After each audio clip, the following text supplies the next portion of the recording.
നമസ്കാരം. നമ്മളിപ്പോൾ ഈ വീഡിയോയിൽ കാണിക്കുന്നത് ഒരുപാട് ഉപയോഗമുള്ള നമ്മളെ വീട്ടിലൊക്കെ വളർത്തുവാൻ പറ്റിയ ഒരു ചെടിയാണ്. ഇത് ഗാർലിക് വൈൻ്റെ ഒരു ചെടിയാണ് നിങ്ങളെ കാണിക്കുന്നത്.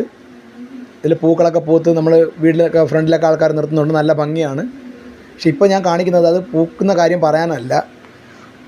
ചില വീടുകളിൽ നമ്മൾ ചെല്ലുമ്പോൾ അവരിത് വീടുകളിൽ നിറച്ച് വളർത്തിയിട്ടുണ്ട്. കാടൊക്കെ ഉള്ള ഏരിയയിൽ അവർ വളർത്തിയിട്ട് അവർ പറയുന്നതെന്ന് പറഞ്ഞു കഴിഞ്ഞാൽ, ഒരു കാരണവശാലും ഇത് വളർന്ന് ഇതിൻ്റെ വേര് ഓട്ടം പോകുന്ന ഭാഗങ്ങളിലൊന്നും തന്നെ ഇഴജന്തുക്കൾ വരത്തില്ല എന്നാണ് അവർ പറയുന്നത്. ഇതിൻ്റെ ഇല ഞാനൊന്ന് പിടിച്ച് മണപ്പിച്ച് നോക്കി. അപ്പോൾ അതിനകത്ത് ചെറിയൊരു ഒരു മണം, ഒരു സ്പിരിറ്റ്, ഒരു നമ്മുടെ വെളുത്തുള്ളിയുടെ ഒരു മണമൊക്കെ അതിനകത്തുണ്ട്.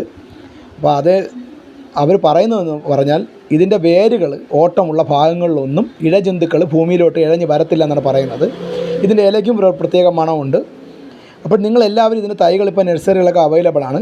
ഒരു തൈകൾ ഇപ്പോൾ ഇഴജന്തുക്കളൊക്കെ ശല്യങ്ങളുള്ള വീട്ടുകാർ ഒരു ചെടിയെങ്കിലും മേടിച്ച് വീടുകളിലൊക്കെ വയ്ക്കാൻ ശ്രമിക്കുക.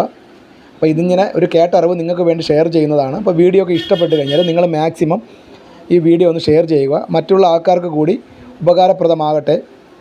നല്ല കാഴ്ചയ്ക്ക് ഭംഗിയുള്ള പൂക്കൾ പൂക്കുന്ന ചെടിയും കൂടിയാണിത്. ചിലർ ഭംഗിക്കൊക്കെ വീടിൻ്റെ ഫ്രണ്ടിലൊക്കെ ഇത് വളർത്തി നിർത്തിയിട്ടുണ്ട്. പക്ഷേ ഒരു 90% പഴയ ആൾക്കാരും പറയുന്നത് ഇത് നമുക്ക് പാമ്പ് ശല്യം, ഇഴജന്തുക്കളുടെ ശല്യം വീട്ടിൽ വരാതിരിക്കാൻ കഴിയുമെന്നാണ്. നിങ്ങൾക്ക് എല്ലാവർക്കും ഇഷ്ടപ്പെടുന്നത് കരുതുന്നു.